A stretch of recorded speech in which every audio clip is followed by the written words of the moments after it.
Hello everybody, welcome. This is the Benchinator. You're watching Let's Play Xenogears, the greatest JRPG of all time. So, in the last episode, we saw that Faye and Ellie, after recovering from their wounds in a nanoreactor hosted by one very smart blue man named Tora, departed, basically.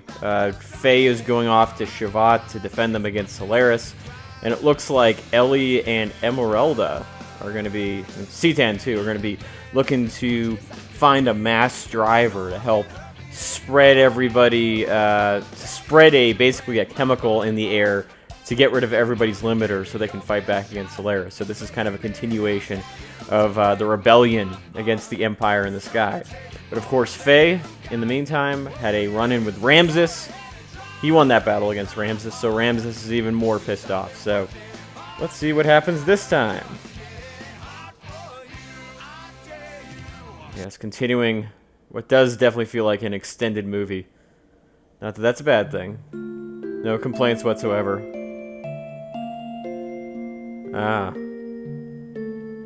The ruins of the Saboam civilization. And unfortunately, you don't get to play this as like a dungeon. It's kind of a shame.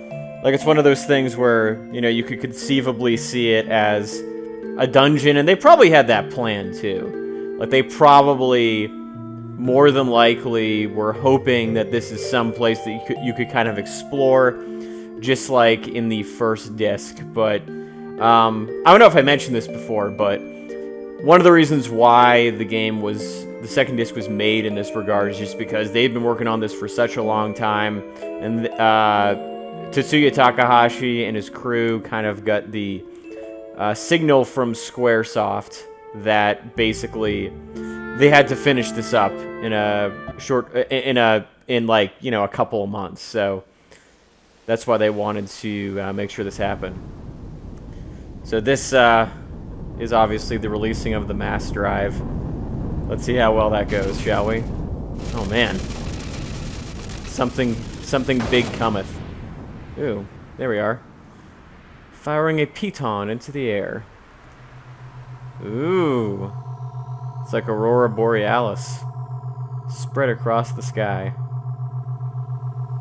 So this is apparently the pollen that's going to make everybody better. Oh, look, that's that building right there, of course, is the now destroyed Ethos HQ. Serves them right, those callous bastards. Ah, well. And there's what remains of Leyhan Village, I suppose. Yeah, you can never really go back to Leyhan Village. And there's the orphanage. Yeah, there's never like any point in the game where you can actually go back to Leyhan and like check out the wreckage or anything, which is kind of a shame. I was kind of hoping like at some point in the game you could come back and they'd be trying to rebuild, but as we saw, it seemed that most of the people from Leyhan Village went to Shivat. We saw that with Citan's wife and his daughter. They ended up there. But also we saw Dan came along for the ride too, so we can assume that most of the surviving villagers of Leyhan went to Shivat. So that's pretty cool. Looks like that mission was successful. Yeah. There we go. Yeah, Aurora Borealis. Flowing in the river in the sky. Ah. Yep. Viva la Revolucion. But of course now they're playing the the crisis music. Yeah, that looks like a giant, like, I don't want to say periwinkle. Yeah, it looks like a sea, like one of those like sea anemones or something, like something that you'd find in a coral reef. Yeah, so what's basically being described here is that it turns out that that central part of Kislev, you know, where the Kaiser was, is actually part of a bigger machine, and this part's actually pretty cool. And that the secret battleship. So we found Fort Jasper, and now we got a secret battleship. And the as you'll see, yeah, the St. Chris Yggdrasil is actually it's the center of it. So our beloved Yggdrasil, the submarine, turns out to be the center of this whole thing. So that's pretty crazy. We're gonna get to see some Power Rangers action in just a little bit. Oh yeah. Yep, that thing. And this part is a battle that you actually get to fight, believe it or not. It's not a very difficult one, as you'll see.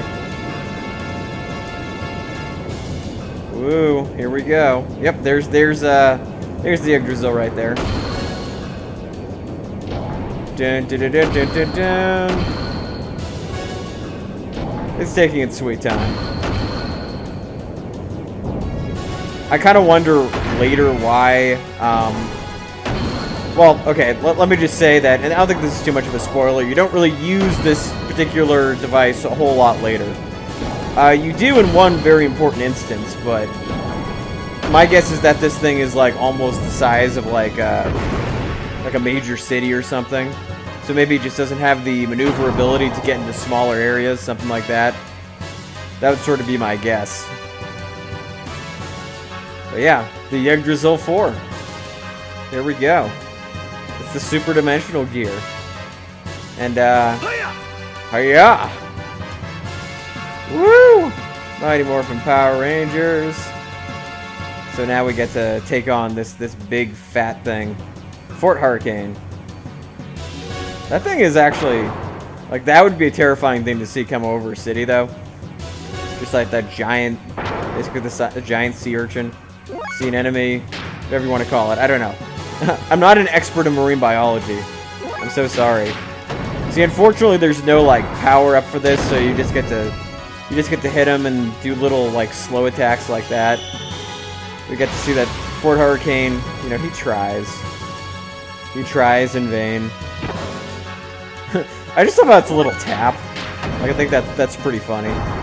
Boing. Hit him in the face. Yeah. Yeah. Aw. But as you can see, the Fort Hurricane is not really doing much at all, so it's a fairly easy battle. And unfortunately, you never get that much fuel, like, ever in this game. Like, you never have 9,900 fuel, even near the end of the game. Although near the end of the game, it's going to be a very different deal as far as your final gear upgrades. It's kind of an interesting thing. If you go on particular side quests, that is. But we'll get to that when there's time. Right now, we're just watching Bart take out this fort. And I'm not really sure why they included this as like an interactable. Especially given that there's a lot in this disc that just kind of, oh, it's dead. There's a lot that's just kind of glossed over and put into a narrative form, but I don't know. I mean, like, it's kind of nifty. You get to interact every once in a while. It's like they set up this specifically so that even though there's a ton of story, in Earth mode, I think that just puts a Earth elemental on your weapon or whatever. Yay! We saved. Oh, that's awesome. So it looks like there's peace in Ingus, and everybody's having like a little, what is it? Festival in Bleedavik. I miss Bleedavik. Bleedavik was a fun city. Yay! So everything's good, right? Everything's good. Oh no, of course not. That's been disaster struck. Oh, it looks like people are turning green. That's kind of creepy. Eesh.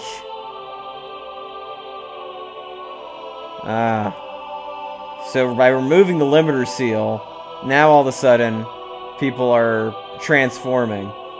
No, that's not what we expected.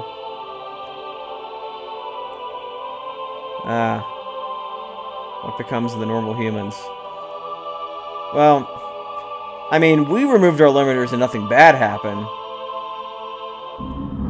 Alright, so what's the Ministry up to? Those bastards. Naturally germinating. So they knew all about this. Body of our servant. So it looks like this was all part of their plan. The removing of limiters, and now all of a sudden people are transforming. Perhaps the enemies of God. I don't know. Oh, the Soylent. Oh, not the Soylent people. Ew. All that twisted stuff going on. Ah. I knew that they were behind this. Those bastards in Krellian. It's going right into their master plan, whatever it is. The revival of God. Oh, there's that. There's the man. And that is Myong, who's also quite evil. Oh, so Krellian did do it.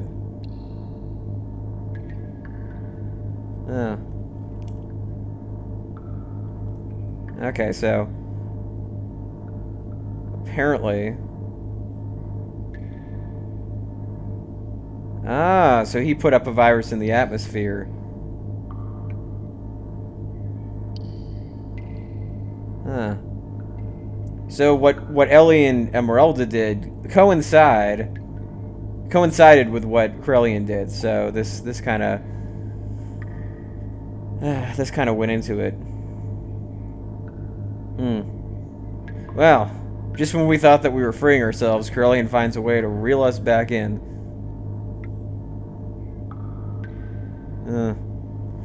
Hey.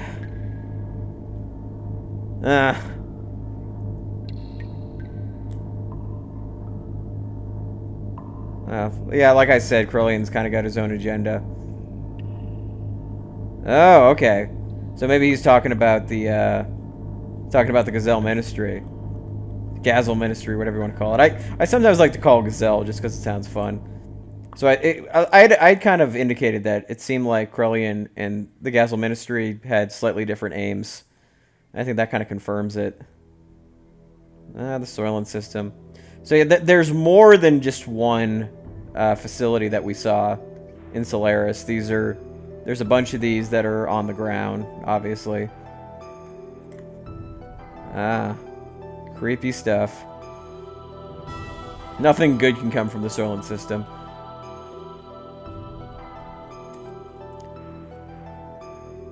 Yeah, so it looks like people kind of go here for relief, for some medication.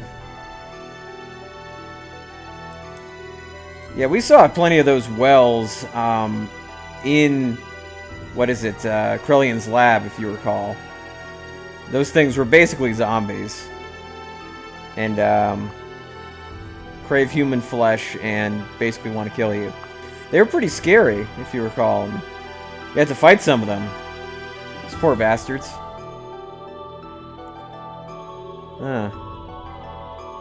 So I guess the Soylent Systems, though, they probably just made matters worse. I'm willing to guess that the Soylent System... okay, well, here we go. So basically, the Soylent System is a lab that you go to get even more screwed up. Get more fucked with by Solaris.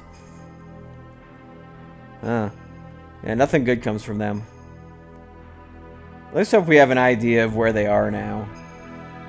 Because, you know, in the first half of the game, you don't really have any indication of where these systems might be. The M plan.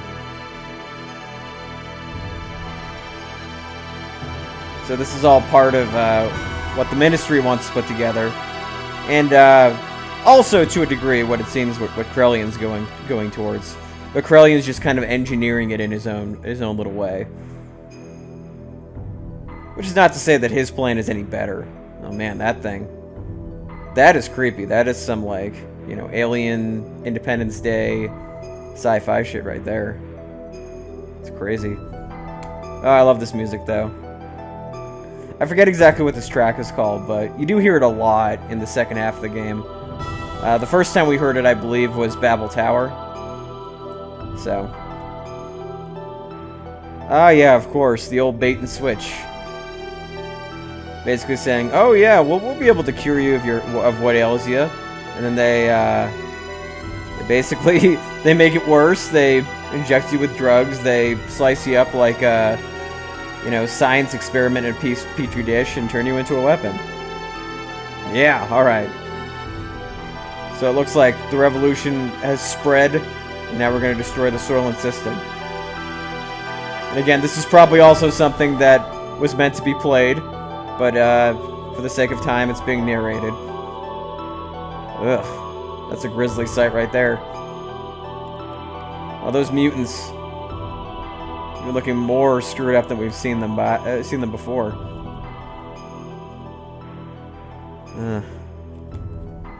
Skyrek, I tell you, they are nasty, and they've been nasty for a long time. And this all seems to be part of like a long millennia, like a millennia-long plan. So they knew exactly what they were doing. They knew exactly why they were setting up these facilities, and they knew what the results would be. Just awful people. I mean, even if the Gazel Ministry is technically dead now, because they lost their bodies, their personalities still exist. So it's pretty awful. Ooh. Yeah, person in a distant past. That's something to be noted. Oh, look, that thing. Ooh. The Sufal mass. Looks bad. No, and how it's eating all the mutants. Well, we gotta put a stop to it. That's right. We're gonna defeat the Sufal mass. One of many, and you'll encounter some later on. Well, that's the end of this episode. We've seen that we were successful in at least spreading like some kind of antidote for limiters, but at the same time, Corellian released a virus in the air that took advantage of the limiters being put off, and now everybody's turning into mutants. And so it looks like the world is once again in a crisis. It just kind of seems like crisis after crisis in the world of Xenogears. But how will we deal with this giant Sufal mass? Find out in the next episode of Let's Play Xenogears as the Benchinator, and thank you guys for watching.